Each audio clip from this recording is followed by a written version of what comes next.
ہم موجود ہیں اس وقت عید رمضان کے کچن میں، اور ہمارے ساتھ جو ہے وہ حکیم صاحب بھی یہاں پر موجود ہیں. حکیم صاحب بھی آ چکے ہیں. اور یہ تم کہاں ٹہلتے رہتے ہو روفی؟ یہ تمہارے گھر کا آنگن نہیں ہے، کتنی دفعہ سمجھاؤں؟ یہ تمہارے محلے کی گلی نہیں ہے. کیا بناؤ گے تم؟ آپ کیا بنا رہی ہیں؟ میں بنا رہی ہوں آج میرے فیوریٹ کالے چنے.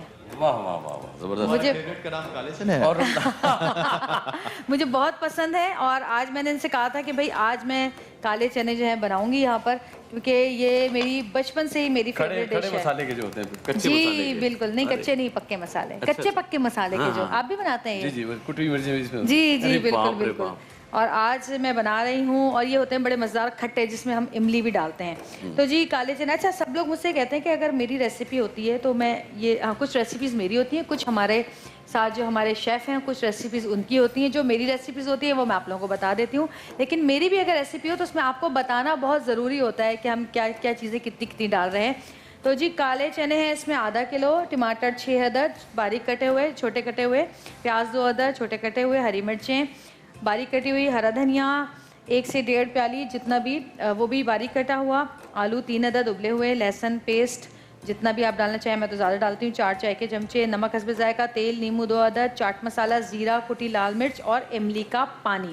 اور املی کا پانی ہمیشہ یاد رکھیے گا کہ اگر آپ املی کو پکا کے املی کا پانی بنائیں تو آپ کا گلا خراب نہیں ہوتا. اسی لیے دیکھا پکا کے نہیں کرنی. جی پکا کے ہی کرنا چاہیے. یہاں ایک ٹپ شیئر کروں، حکیم عمران کا نسخہ. مجھے بھی کسی نے بتایا کہ کیونکہ میرے ساتھ تو آج کل یہ ڈیلی ہوتا ہے اور یہ افیکٹو بھی نکلا ہے، میرے اوپر اس نے کام کیا ہے کہ جو مائیگرین یا میگرین جسے کہتے ہیں اور برٹش ایکسنٹ میں مائیگرین کہتے ہیں اور درد شقیقہ جسے کہتے ہیں، تو اس کے لیے یہ ہے کہ آپ املی کے 4-5 گٹھلیاں لے کے اپنی زبان کے اوپر رکھیں اور آہستہ آہستہ اس کو چوسیں تو آپ کا ریپڈ جو ہے نا آپ کا مائیگرین صحیح ہوتا ہے. بالکل. اور جی ہم اب اس کے بنانے کی بھی آپ کو ترکیب بتا دیتے ہیں کہ چنے بوائل کر کے آپ نے رکھ لینے ہیں، اور ابالتے وقت چنوں میں نمک ضرور ڈالا کریں تاکہ ان کے اندر جو ہے نا وہ ٹیسٹ ڈیولپ ہو جائے. ورنہ جب آپ بغیر نمک ڈال چنے ابال لیتے ہیں پہلے سے تو جب آپ وہ کھاتے ہیں تو آپ کو ایسا پھیکا پھیکا لگتا ہے اور لگتا ہے جیسے نمک آپ نے اوپر سے ڈالا ہوا ہے. تو جی اس کے بعد ہم نے یہ تیل ڈالا ہے، اور اس تیل میں ہم نے تھوڑا سا زیرہ ڈالا ہے. زیرے کے بعد ہم اس کے اندر جب زیرہ ہلکا سا بھننے، خوشبو آنے لگ گئی آپ کو زیرے کی؟ کالے اور سفید زیرے میں کیا فرق ہوتا ہے؟ جواب دیجیے. کالا زیرہ کالا ہوتا ہے، سفید زیرہ سفید ہوتا ہے. واہ بہت اچھے. کیا اچھی بات کی نا. ٹیسٹ میں کچھ فرق ہوتا ہے کیا؟ معقول جواب نہیں ملے گا. جویریہ سے میں اتنی ہی معقولیت کی جو ہے نا میں امید رکھتا ہوں، اس سے آگے وہ نامعقول ہو جاتی ہیں چیزیں. اچھا جی اس میں ہم نے جو ہے وہ ٹماٹر ڈال لیا، اور حکیم صاحب پھر بدھ بنے بیٹھے ہیں. حکیم صاحب خدا رہا کچھ بولا کریں، بیچ میں کودے مار لیا کریں آپ. دیکھو ایک مہذب انسان جو ہوتا ہے نا، دیکھیں پھر عمران آپ کو بولنے نہیں دے رہا، میں کہہ بھی رہی ہوں کہ آپ کچھ بولیں. جی میں کہہ رہا ہوں کہ مہذب انسان کبھی دوسروں کی کانورسیشن میں بیچ میں چھلانگ نہیں مارتا، وہ ایک معتبر معزز آدمی ہے یار، بھائی طرح تھوڑی ہے، ماشاء اللہ وہ مقام ہے ان کا. حکیم صاحب آج کیا بتا رہے ہیں آپ؟ آج ہم انجیر کے متعلق بات کریں گے، طب نبوی اور انجیر. جناب طب نبوی اور انجیر یعنی فگ، یعنی FIG فگ. جناب یہ وہ پھل ہے جس کا قرآن پاک میں ذکر ہے، والتین والزیتون وطور سینین. بالکل جی. انجیر کا ذکر قرآن کریم میں بھی ہمیں ملتا ہے اور احادیث میں بھی انجیر کا ذکر موجود ہے. اور جتنے اچھے اچھے پھل ہیں بہت سارا ان کی جو ہے قرآن کریم میں ذکر ہے. اور انجیر کی تو اللہ تعالیٰ نے قسم بھی کھائی ہے، جو بھی آپ نے آیت تلاوت کی ہے، والتین والزیتون کی قسم ہے انجیر کی اور زیتون کی. اور یہ آیت نمبر سورہ 3 میں اس کا ذکر ہے انجیر کا، بلکہ انجیر کے نام سے جو ہے 3 عربی میں کہتے ہیں اس کو انجیر کو. ایک ہی جگہ پہ آیا قرآن کریم میں اس کا ذکر، اور بھرپور طریقے سے جو ہے اس کا ذکر آیا ہے. اور اس کے علاوہ احادیث میں اگر دیکھیں تو حضرت ابو درداء رضی اللہ تعالیٰ عنہ روایت کرتے ہیں کہ نبی کریم صلی اللہ علیہ وسلم کی خدمت اقدس میں انجیر سے بھرا ہوا ایک تھال آیا، تو آپ نے فرمایا کہ کھاؤ. ہم نے اس میں سے کھایا. پھر آپ نے فرمایا کہ اگر کوئی کہے کہ زمین پر کوئی جنت کا پھل آ سکتا ہے تو بلا شبہ وہ یہی انجیر ہی ہے. اچھا اتنے یہ جنت کا پھل ہے اور یہ جنت کا میوہ ہے. اس میں سے کھاؤ کہ یہ بواسیر کو ختم کرتا ہے اور گٹھیا جوڑوں کے درد میں فائدہ کرتا ہے. یہ اب انجیر کو دیکھیں تو انجیر میں فائبر ہوتا ہے. اس کے علاوہ انجیر جو ہے اس میں آسٹیوپروسس آج کل ایک بہت کامن سا مرض ہوتا جا رہا ہے، اسپیشلی خواتین کے اندر دیکھنے میں آتا ہے کہ چونکہ ان کا کیلشیم کا انٹیک بہت کم ہوتا ہے، خواتین دودھ کا استعمال نہیں کرتی، دہی کا استعمال نہیں کرتی، تو کیلشیم کی کمی کی وجہ سے آسٹیوپروسس شروع ہو جاتا ہے. تو انجیر کے اندر کیلشیم اور اس کا آئرن کا اتنا بہترین کمبینیشن ہے